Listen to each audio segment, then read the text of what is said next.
Hello दोस्तों, आज हम सीखेंगे डीयूएल फीडर की कंट्रोल एंड पावर वायरिंग। तो सबसे पहले जो हम डीयूएल फीडर का फुल फॉर्म होता है डायरेक्ट ऑनलाइन। अब जो मेरी मोटर है, जो मेरी 3 फेज मोटर है, इसमें क्या होते हैं 3 फेज सप्लाई लगता है इस मोटर को चलाने के लिए, जो कि हमारा R phase, 5 phase, B phase. अब इसमें क्या होता है, जो हमारे 3 फेज जो आ रहे हैं, स्टार्टर में क्या है, सबसे पहले एक मुझे ब्रेकर रहेगा। ब्रेकर में क्या हो सकता है, वो एमसीबी, एमसीसीबी, एमपीसीबी। वो इसके कैपेसिटी के ऊपर डिपेंड करता है कि हम वहाँ पे क्या ही ब्रेकर डाल रहे हैं। सपोज अगर से मेरा छोटा मोटर है, कम किलोवाट का मोटर है, तो मैं एमसीबी यूज़ कर सकता हूँ। वही अगर से बड़ा रेटिंग का मोटर है, तो वहाँ पे मैं एमसीसीबी यूज़ करता हूँ। जो एमपीसीबी है, एमपीसीबी ये दोनों से ही एडवांस चीज़ है। इसमें इनबिल्ट प्रोटेक्शन आता है। इससे हमें इसमें यूज़ करने पर हमको सेपरेट ओवरलोड लगाने की ज़रूरत नहीं होती है। अब इसके बाद क्या होता है, यहाँ से जो सप्लाई आता है, मैं इसको अगर स्विच ऑन करता हूँ, तो ये सप्लाई जो पास करता है, ये जाता है मेरे कॉन्टेक्टर पे। कॉन्टेक्टर,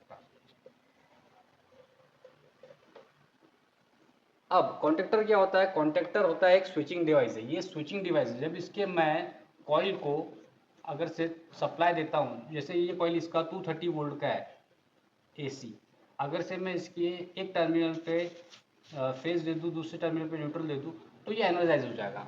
इसके एनर्जाइज होने पर क्या होगा, कॉन्टेक्टर के कॉन्टैक्ट क्लोज हो गए, जो यहाँ का जो पावर है उसको आगे पास करेगा।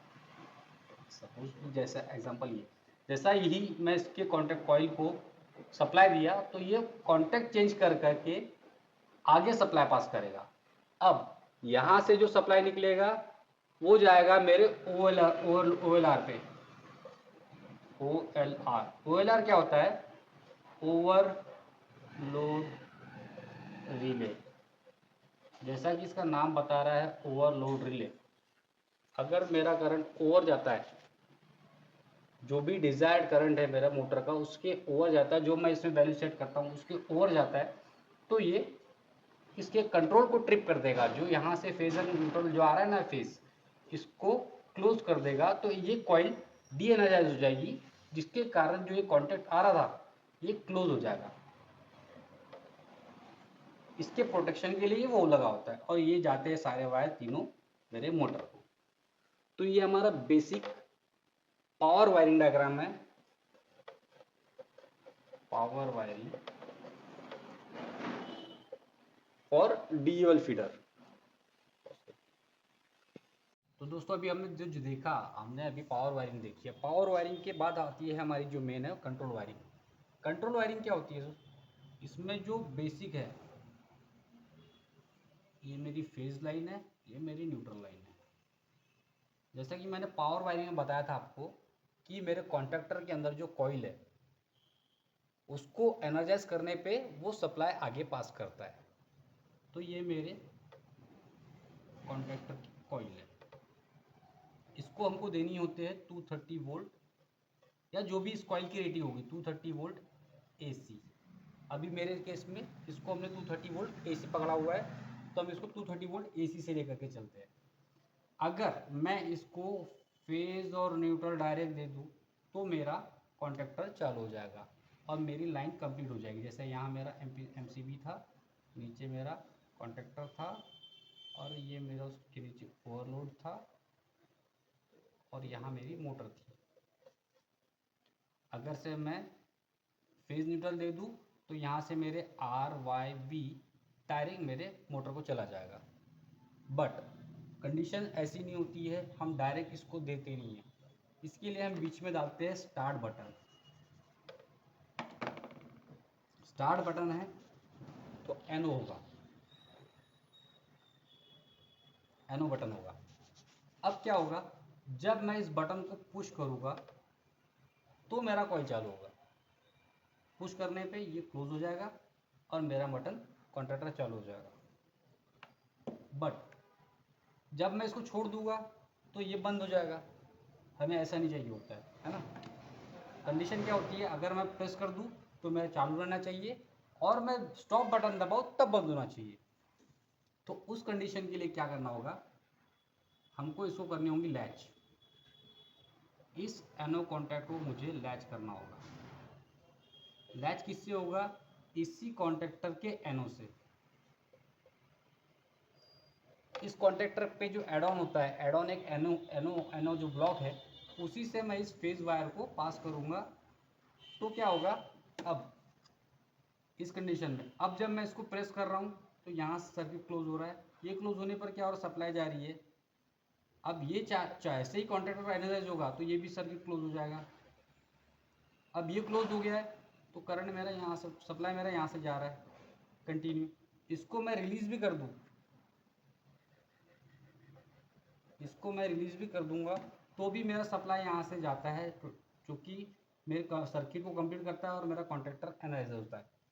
बट अब मैं अगर से इसको बंद करना चाहूँ तो मेरे पास कोई ऑप्शन नहीं है कि मैं इसको बंद कर पाऊँ। तो उसको बंद करने के लिए क्या होगा, हमें यहाँ इसके सीरीज में एक एनसी लगानी होगी। एनसी पुश बटन, ये मेरा स्टार्ट पुश बटन था, ये मेरा स्टॉप पुश बटन है। अब क्या होगा, कंडीशन फिर से हम एक बार रिवर्स इसको करते, समझते इसको एक बार फिर से। ये मेरा एनो कॉन्टैक्ट है, K1 का एनो। अब मैंने यहाँ पे स्टार्ट बटन प्रेस करी, जैसे ही इसको प्रेस करी तो मेरा यहाँ से सप्लाई पास होकर के यहाँ तक के आया, स्ट्रेट पास होकर के डायरेक्ट यहाँ आया, तो मेरा कॉन्टैक्टर चालू हो गया। कॉन्टैक्टर चालू होने से मेरा सप्लाई यहाँ से पास होना चालू हो गया, क्योंकि ये क्लोज हो गया। इसको छोड़ दिया हमने, अब मैंने पुश बटन छोड़ दी, ये तो सर्किट ब्रेक हो गया, बट यहाँ से जो सर्किट आ रहा है ये कंप्लीट इसको क्लोज करके रखा हुआ है। अब जब मैं इसको स्टॉप पुश बटन को प्रेस करता हूँ, ये ऐसा जा रहा है ना, ये यहाँ से फ्लो होकर के एनसी पुश बटन से पास होकर के मेरे कॉन्टैक्टर पे जा रहा है। अब जब मैं स्टॉप पुश बटन को प्रेस करता हूँ, जो कि इनिशियली एनसी है, प्रेस करने पर ये एनो हो जाएगी, तो ये सर्किट क्लोज ब्रेक हो जाएगा। सर्किट ब्रेक होगा तो मेरा कॉन्टैक्टर बंद हो जाएगा। ये सिंपल सा स्टार्ट स्टॉप लॉजिक हो गया इसका, ये सिंपल सा इसका स्टार्ट स्टॉप लॉजिक हो गया। तो अभी तक ये हमने जो देखा एक बेसिक स्टार्ट स्टॉप ऑपरेशन हमने कॉन्टैक्टर का अभी तक ये हमने जाना। अब मैं इसको थोड़ा सा फर्निश करना चाहूँगा। अब हम इसमें ऐड करेंगे हमारे प्रोटेक्शंस के जो है वो बताना चाहूँगा। जैसा कि अभी हम यहाँ से चालू करते हैं, ये हमारा फेज़ है, ये हमारा न्यूट्रल है, ये हमारी कॉइल है। अभी हमने यहाँ पे देखा था एक एनसी बटन, उसके बाद एक एनो बटन, उसको हमने लैच किया हुआ था, और ये हमारे कॉइल को गया हुआ था। ये हमारा था K1 का, ये K1 कॉइल कॉन्टैक्टर था, ये हमारा स्टार्ट बटन था, ये हमारा स्टॉप बटन है, पुश बटन। ठीक है, अभी क्या हो रहा था, यहाँ से हमारा मतलब सप्लाई आ रहा है, एनसी से पास होकर के यहाँ पर आकर के कॉन्टैक्टर को जा रहा है। अब क्या होता है, जो हम यहाँ डिस्कस किया था इनिशियली, ओवरलोड। ओवरलोड का क्या काम है, करंट अगर से डिजायर्ड वैल्यू के ऊपर गया तो सर्किट को ब्रेक करना। अब सर्किट को ब्रेक करने के लिए क्या होगा, यहाँ पर मैं ओवरलोड का एनसी डाल दूंगा, OLR। अब क्या है, फिर से इसको हम समझते हैं एक बार। स्टार्ट पुश बटन को अगर मैं प्रेस करता हूँ, इसको क्लोज किया, तो यहाँ से मेरा सर्किट क्लोज हुआ, क्लोज हुआ, क्लोज हुआ, क्लोज हुआ, ये मेरा कॉन्टैक्टर ऑन हो गया। अब कॉन्टैक्टर जैसे ही स्टार्ट हुआ तो यहाँ से भी मेरा फ्लो कंप्लीट है, यहाँ से भी जा रहा है। पुश बटन मैंने रिलीज कर दी, स्टिल मेरा सर्किट यहाँ से फ्लो होकर के यहाँ आ रहा है, तो मेरा सर्किट चालू है।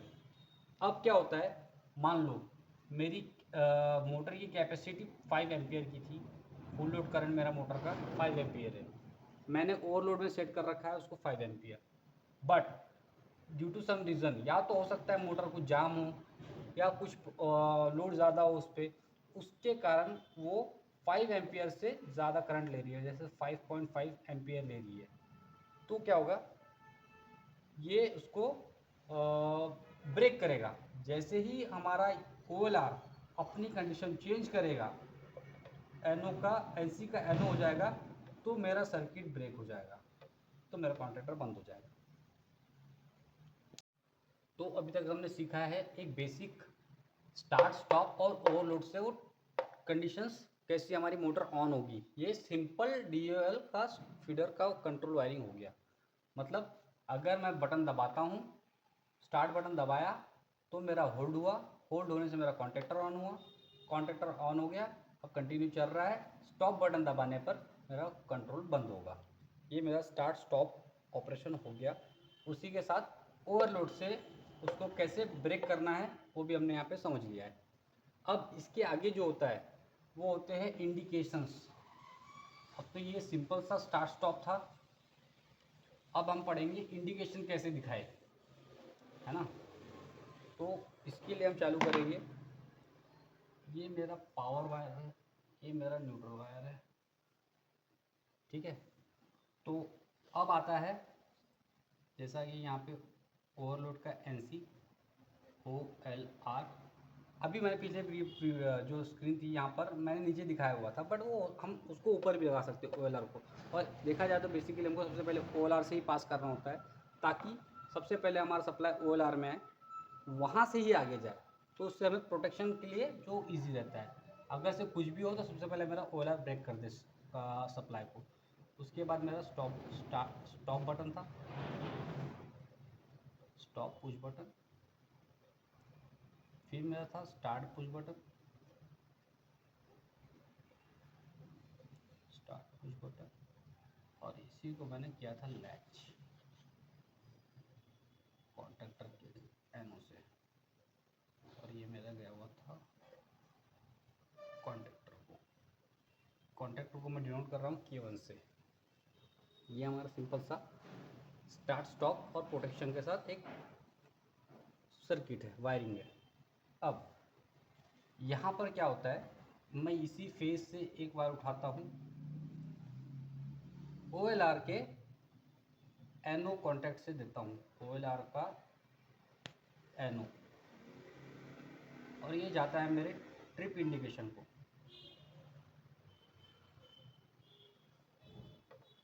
इंडिकेशन मेरा 230 वोल्ट सप्लाई का है, 230 वोल्ट AC।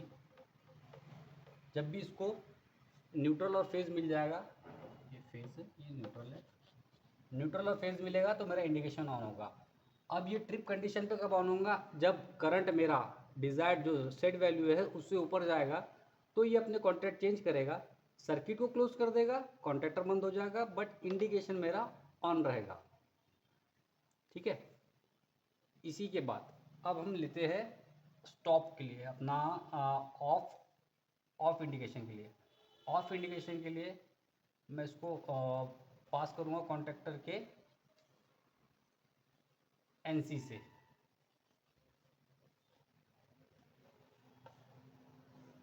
ये मेरा है ऑफ इंडिकेशन, ऑफ लैम्प, है ना।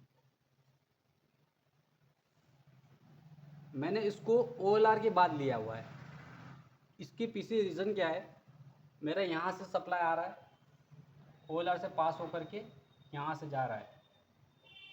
जैसे ही मैं मेरा मेन कंट्रोल चालू करता हूँ तो मेरा ऑफ इंडिकेशन इनिशियली स्टार्ट रहता है, मतलब मेरा कंट्रोल अभी ऑफ है, इसलिए मेरा लैंप ऑन रहेगा, ऑफ का लैंप ऑन रहेगा। कॉन्टैक्टर क्लोज है, उसके NC से पास होकर के जा रहा है, इसलिए मेरा लैंप ऑन है। अब स्टार्ट के लिए, स्टार्ट करने के अब क्या होती है कंडीशन, अब मैंने यहाँ से इसको हम समझते हैं ऐसे, अभी ये ऑन है, अब हमने यहाँ से इसको कर दी स्टार्ट। जैसे ही हम इसको स्टार्ट किया तो ये जो कॉन्टैक्ट है ये चेंज हो जाएगा, तो ये ऑफ लैम्प मेरा बंद हो जाएगा। अब ऑफ लैम्प बंद हो गया तो मुझे ऑन इंडिकेशन चाहिए, तो मैं उसको ऑन को यहाँ से पैरेलल कर देता हूँ, कॉन्टैक्टर के ही पैरेलल में मैंने ऑन इंडिकेशन लगा दी, ऑन लैंप। जब ये सर्किट क्लोज होगा, कॉन्टैक्टर चालू होगा, तो उसी के साथ मेरा ऑन लैंप भी चालू हो जाएगा, मतलब ऑन इंडिकेशन चालू हो जाएगा। यहाँ से अभी देखिए इसको अगर से हम समझना चाहेंगे तो यहाँ से मेरा सप्लाई आ रहा है, ओएलआर से पास होकर के जा रहा है, स्टॉप बटन से पास होकर के जा रहा है, स्टार्ट बटन से पास होकर के जा रहा है, यहाँ पर आकर के इसको जा रहा है। तो ये मेरा एक सर्किट क्लोज हो रहा है, तो मेरा ऑन इंडिकेशन चलेगा। इन केस अगर से ट्रिप आती है तो ये ओपन हो जाएगा ओवरलोड से, ओवरलोड से ये ट्रिप होने पर ये क्लोज हो जाएगा। ये क्लोज होने से जो उसका ओवरलोड का एनो है वो क्लोज होगा, तो मेरा ट्रिप इंडिकेशन ऑन हो जाएगा और ये ऑन इंडिकेशन ऑफ हो जाएगा। और साइड बाय साइड मेरा ऑफ इंडिकेशन तो ऑफ ही रहेगा, क्योंकि यहाँ से ही मेरा सिग्नल ब्रेक हो गया है, यहाँ से मेरा सप्लाई बंद हो गया है। तो ये दोनों इंडिकेशन ऑफ होकर के ऑन इंडिकेशन पे आ जाएगा। तो ये सिंपल सा वायरिंग डायग्राम है स्टार्ट स्टॉप के साथ उसके इंडिकेशंस का। Thank you.